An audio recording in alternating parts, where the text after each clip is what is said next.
Magandang araw po sa inyong lahat. Ako po si Purimoto and welcome back po sa ating channel. Ngayong araw po ay mag-install tayo ng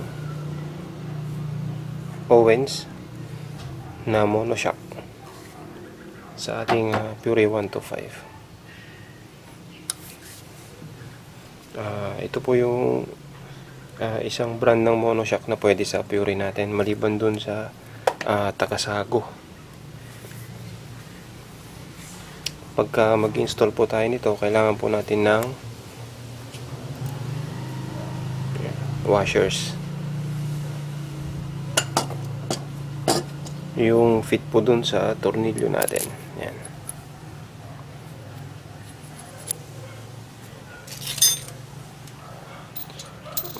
Dun sa taas, ang kailangan natin ay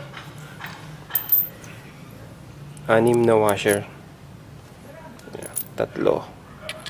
Kabilaan po yan. Yan. Para hindi po umalog yung monoshock natin dun sa lalagyan sa taas. Kasi kapag wala po yung 6 na washer, aalog po yan. Ngayon lalagyan po natin ng tig-3.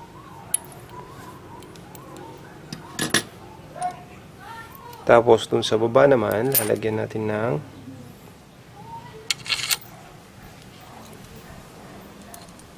yan, tig-1 para hindi po siya umalog dun sa lagayan.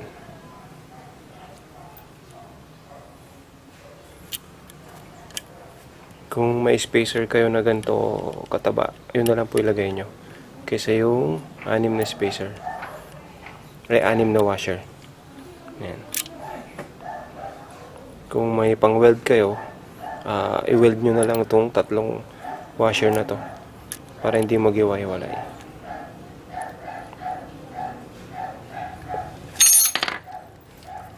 So ito po yung isang diskarte sa pag-install ng Owens na monoshock.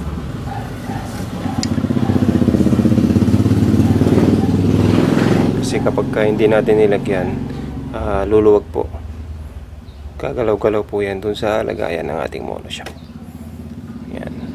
Up and down. Yun ang kalimitan. Nasisira agad yung ating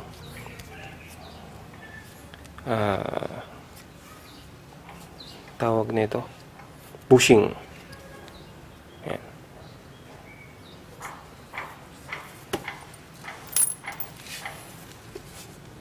Yung titignan natin, halos same siya sa original na monoshock. Mas mataba po yung spring nito compare dun sa Takasago. Pero same lang. Nasa 255 mm. Yan. Yung haba.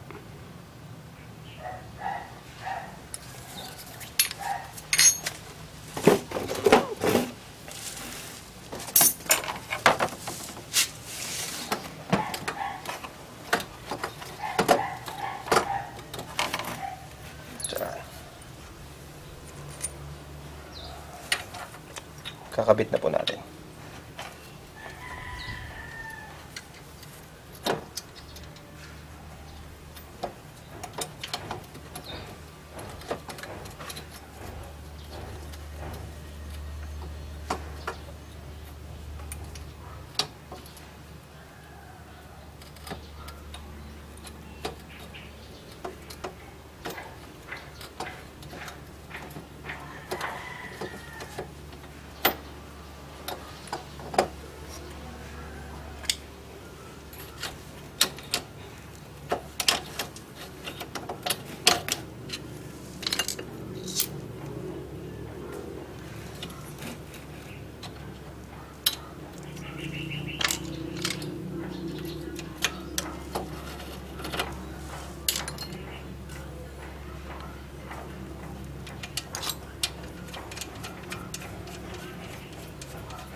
Ito yung medyo mahirap kasi tatlo to.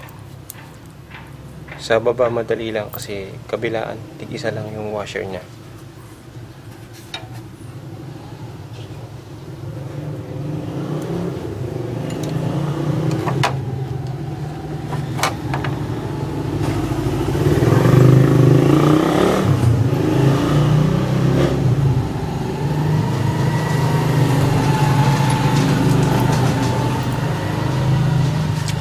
Ulitin ko, unahin ko sa taas.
Pagka nilagay na po natin yung mga washers, paigpitan na po natin siya.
Ito na po yung final outcome ng installation natin ng Owens Monoshock 255mm pang Pure Classic.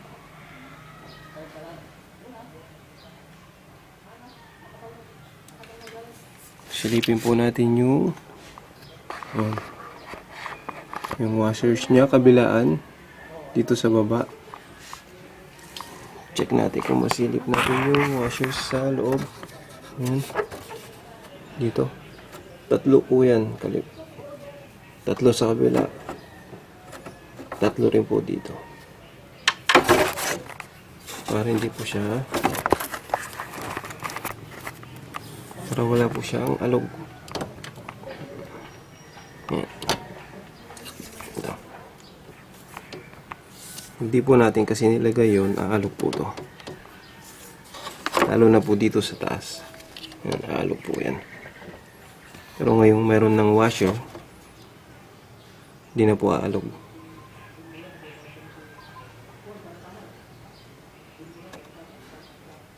Ganito rin yung diskarte natin sa Takasago Monoshock dati. Ilagyan din po natin ng washers kabilaan.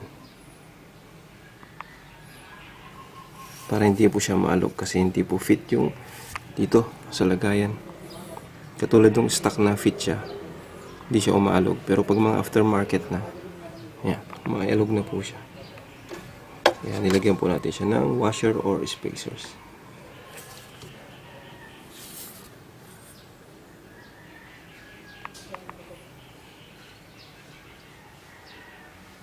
Yung bounce niyan, matitesting po natin pag ginamit na natin yung motor. Pero tingin ko halos same lang to nung nakasago or nung yung stock. Pero syempre sa quality, mas maganda pa rin yung stock natin. Pero since mahal nga yun, nasa 6,000 yata yun or 7,000 ang brand new. Sa aftermarket, nasa 1,500 po yata to, more or less.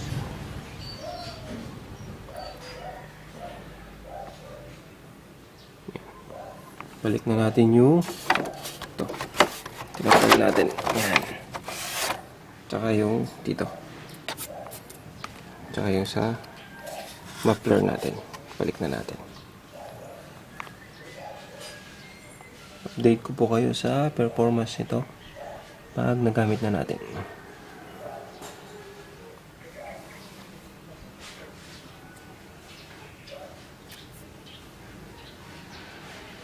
Maraming salamat po and thanks for watching.